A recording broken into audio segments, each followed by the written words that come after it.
Hello everyone. आज हम कक्षा 11 भास्वती का जो सप्तम पाठ है भव्यः सत्याग्रहाश्रमः, इस पाठ का हमने 10 श्लोक तक इससे पूर्व में पढ़ा था और आज हम इसके आगे 11 श्लोक से शुरू करते हैं। तो लीजिए 11वें श्लोक में महात्मा प्राह अधर्ममपि दृष्ट्वा यः प्रतिबद्धुं न वाञ्छति सत्ये सत्यपि यो भीत्या न च तत्प्रतिपद्यते। महात्मा प्राह। अब इसका अन्वय करते हैं श्लोक का। यहाँ पे सबसे पहले अन्वय में ले चलते हैं। यह अधर्मम दृष्ट्वा अपि तत् प्रतिबद्धुं न वाञ्छति यः च सत्ये सति अपि भीत्या न प्रतिपद्यते तत् च। अब इसका अन्वय के हिसाब से अर्थ देखेंगे तो यह का अर्थ है जो अधर्मम अर्थात जो धर्म का पालन नहीं करता है, जो अधर्म के मार्ग पर प्रशस्त है, दृष्ट्वा देख करके, अपि भी, तत् उसे, प्रतिबद्धम अर्थात उस पर प्रतिबद्ध है अर्थात उसको रोकता नहीं है, न नहीं, वांछति चाहता है, यह पुनः जो, च और, सत्य सत्य में, अपि भी, भीत्या भयवश, न नहीं, प्रतिपद्यते मानता है। अब इसका श्लोक के अनुसार हम इसका अर्थ करते हैं। महात्मा प्राह, महात्मा कहते हैं महान ही, जिसकी आत्मा अर्थात महान आत्मा वाले। कौन थे? गांधी जी। तो महात्मा यहाँ पे गांधी जी का विशेषण है, गांधी जी का नाम ही है, विशेषण क्या है? तो कहा गांधी जी प्राह माने कहते हैं, क्या कहते हैं? अधर्ममपि दृष्ट्वा यह, गांधी जी यह कहना चाहते अधर्मम अपि दृष्ट्वा, अधर्म को जानते हुए भी, उसको देख करके भी कि यह अधर्म हो रहा है, उसको देखने के बावजूद कि यह व्यक्ति अधर्म कर रहा है, दृष्ट्वा देख करके, यह माने जो, प्रतिबद्धुम उसको स्वीकार नहीं करता, उसको नहीं मानता और उसको रोकता नहीं है, न वांछति और न ही उसको रोकना चाहता है, सत्य सत्यपि यो भीत्या, और जो सत्य को जानता है कि यह सही है, सत्यपि फिर भी उस सत्य में रहते हुए, उस सत्य को जानकर भी, जानते हुए भी, यो माने जो, भीत्या अर्थात भीत्या माने तो डरता नहीं है, च तत्प्रतिपद्यते और न ही उसको रोकता है कि यह जो कर रहा है यह असत्य है, जानता है कि सत्य क्या है, लेकिन फिर भी डर के कारण, डर के भीत्या डर के कारण, न च तत्प्रतिपद्यते उसे रोकता नहीं है। तो ये पहला श्लोक 11वें में यह है। अब इसका आगे का भाव हम 12वें श्लोक में देखेंगे कि पहले 11 में बता दिया है कि जो धर्म में रह कर के भी क्या करता है, प्रतिबद्धुत्वं न वांछति अर्थात अधर्म को देख करके उसको रोकता नहीं है और न ही उसे रोकना चाहता है, जो सत्य को जानता है लेकिन डर के कारण, भय के वह सत्य को जान करके भी और उसको नहीं रोकता है। आगे 12वें श्लोक में कह रहे हैं, क्लीबयोरुभयोश्चापि निष्फलं जीवनं तयोः स्वार्थनाशभयात् यत्तौ रक्षतो नृत जीवनम। इसका अन्वय करते हैं।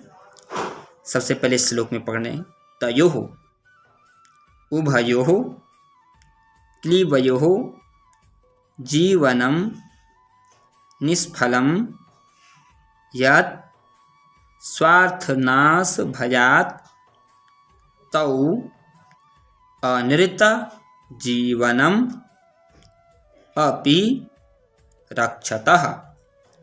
अब इसका अन्वय के हिसाब से अर्थ देखेंगे।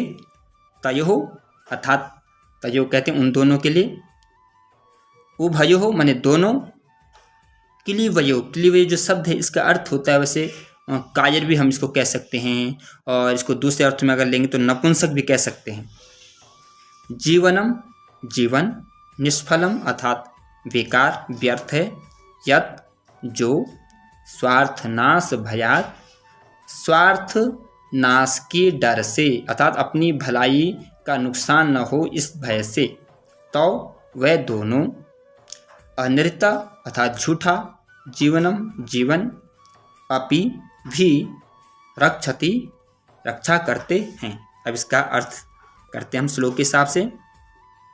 कहा ऊपर तो गांधी जी ने पहला बता दिया, अब दूसरे में क्या कह रहे हैं, क्लीवयो उभयो उश्चापि क्लीवयो हो, अभी मैंने आपको बताया कायर, जो लोग डर के कारण हैं, उभयो माने दोनों, ऊपर जो बताया कि अधर्म को जो देख करके उसे नहीं रोकता है, सत्य को जानते हुए भी, सत्य में रह करके भी फिर भी सत्य के डर से भी जो नहीं रोकता है, हैं एक, और दूसरा क्ली, दोनों हो गया। तो कहा क्लीवयो, इस प्रकार के कायर जीवन से, उभयो माने दोनों, उभयो चापी निष्फलम जीवनम तयो, कहा ऐसे लोगों का जीवन क्या है, निष्फल अर्थात व्यर्थ है, बेकार है उनका यह मनुष्य जीवन। मनुष्य हैं जन्म धारण करने के पश्चात ही वह जन्म क्या हो गया उनका, बेकार है।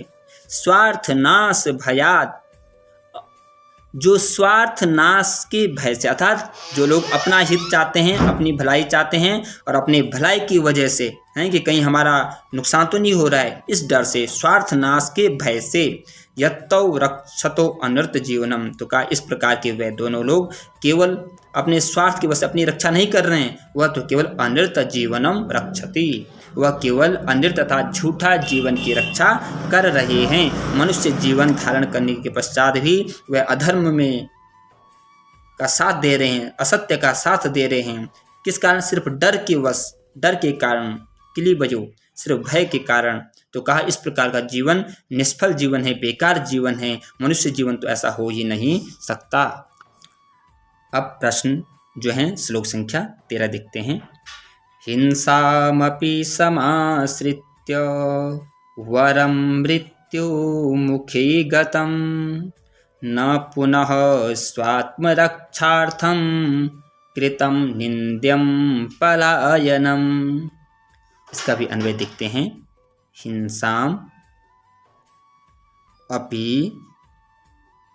समाश्रित्य मृत्युमुखे गतं वरं पुनः स्वात्मरक्षार्थं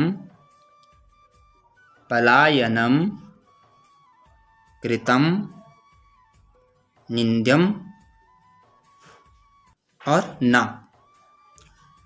अर्थ देखते हैं।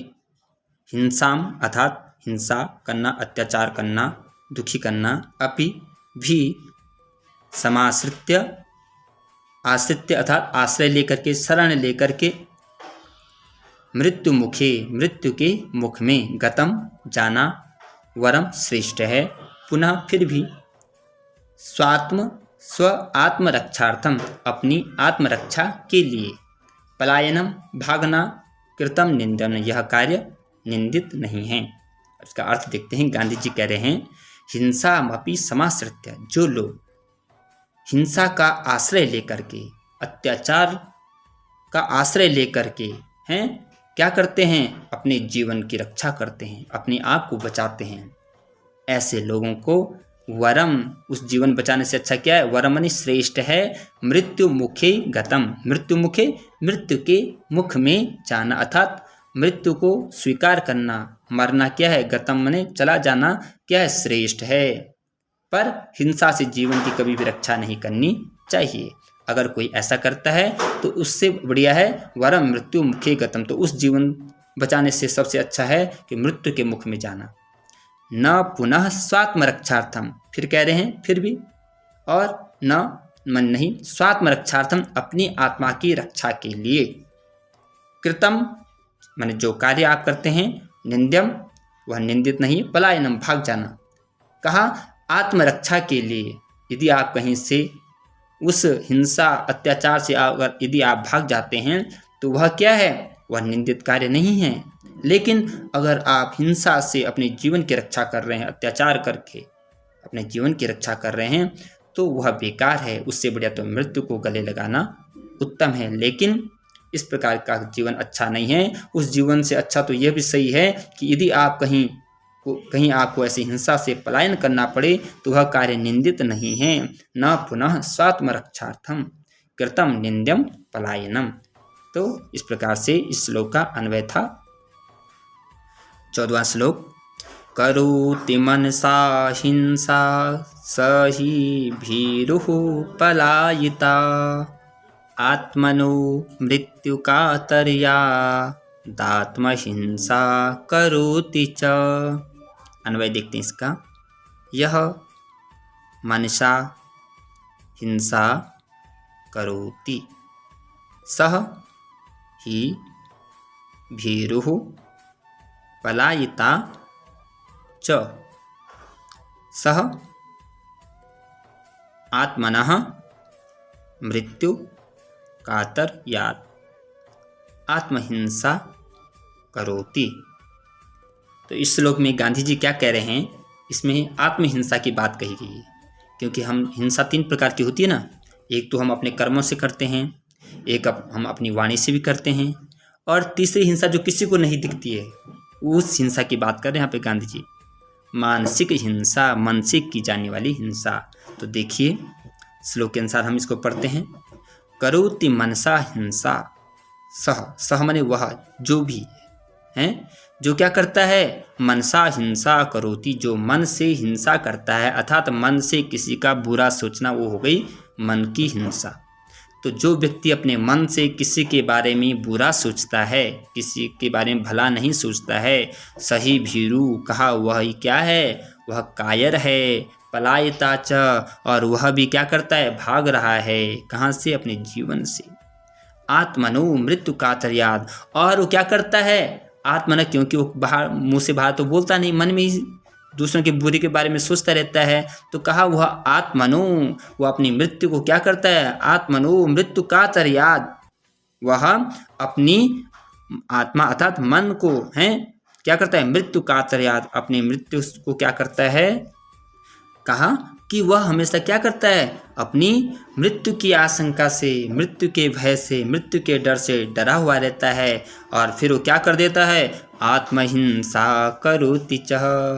तो कहा इस प्रकार की जो अपने मृत्यु के डर के कारण क्या करता है, बाहर नहीं बोलता है और मन ही मन किसी का बुरा सोचता है, मन ही मन से हिंसा करता है। तो कहा आत्महिंसा करोति चह, वह भी क्या करता है, आत्महिंसा कर रहा है, अर्थात अपने मन के प्रति हिंसा, औरों के प्रति नहीं, अंदर ही अंदर अपनी आत्मा को क्या कर रहा है, दुखी कर रहा है, अपनी आत्मा के प्रति हिंसा कर रहा है। तो कहा गांधी जी ने इस प्रकार से जो लोग मानसिक हिंसा करते हैं, मन से किसी का बुरा सोचते हैं, वह किसी का नुकसान नहीं करते हैं, अपितु स्वयं अपनी आत्मा का मरण करते हैं, अपनी आत्मा को ठेस पहुंचाते हैं, अपनी आत्मा की हिंसा करते हैं। यह इस श्लोक में बताया गया है।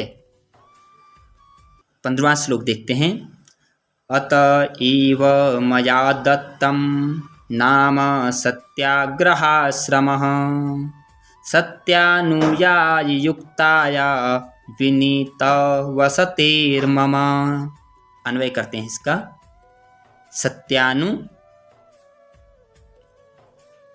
अनुयायी युक्तायाः विनीत वसतेः मम सत्याग्रह आश्रमः अतएव मया दत्तं नाम।